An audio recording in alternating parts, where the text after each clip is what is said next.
Shalom.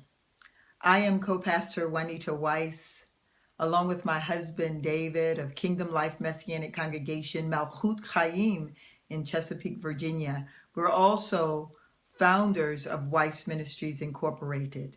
It is my delight to bring to you another Torah nugget. This week's Torah nugget comes out of Leviticus, also called Vayikra, which is the name of our parashah for this week as well. Vayikra means, and he called. Now, prior to the beginning of Leviticus, at the end of the book of Exodus called Shemot, Moses has just completed the Mishkan, and the presence of God comes down, inhabits, and fills the Mishkan, and all the people around the Mishkan or the tabernacle, they fall to their knees and they worship God himself.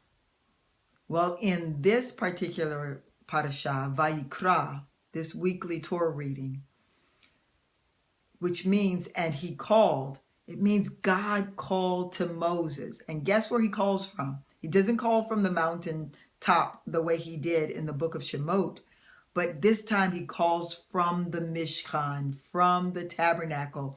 And he calls to Moses and he summons Moses to come. And he begins to give Moses information about now, what do you do with the Mishkan? What rituals and what practices and what services are supposed to be carried out in the Mishkan.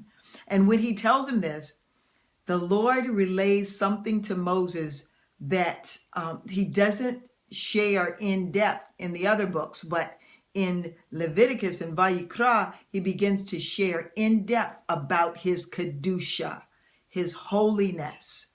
Now the Lord uses that word to refer to himself, Kadosh.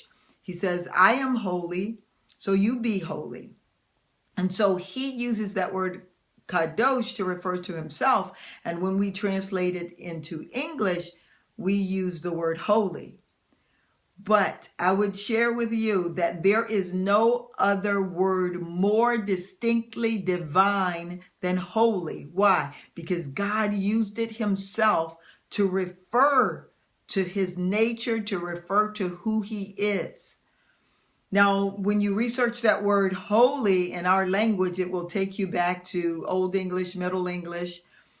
And as I did that, I'm like, why would it take us not take us to the Hebrew, since God himself uses that word Kedusha or Kadosh to refer to himself?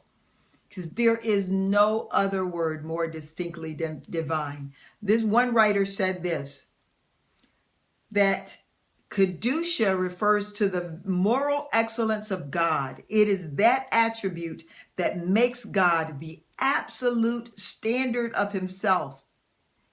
It defines him, the God of Israel.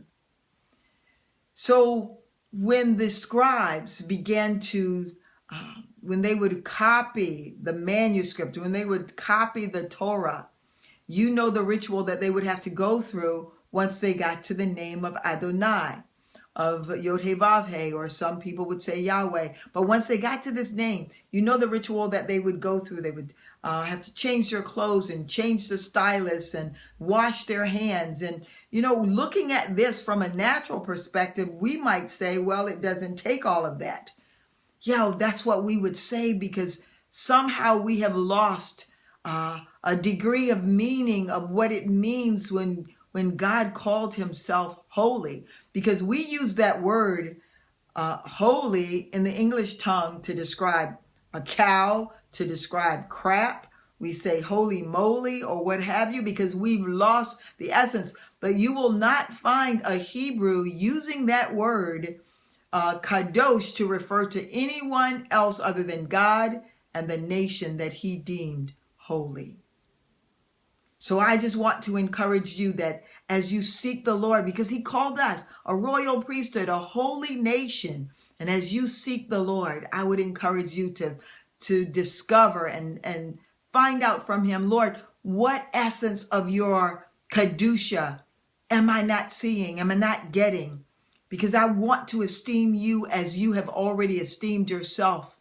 And we want to be able to say, Kadosh, Kadosh, Kadosh, Adonai Sevaot. That's what the angels say of him 24/7. And we want to be able to say that along with the angels, but we want to know what we're saying. So I would just pray, Father, would you give us a deeper understanding of what it means when you called yourself Kadosh? What that deeper understanding of what it means about your Kedusha, your holiness. It's greater than being sanctified. Greater than being set apart. It is a definition of who you are, and it is the deepest of all words that defies definition.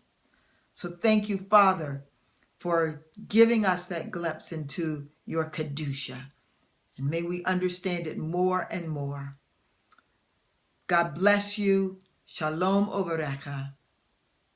Amen v'amen.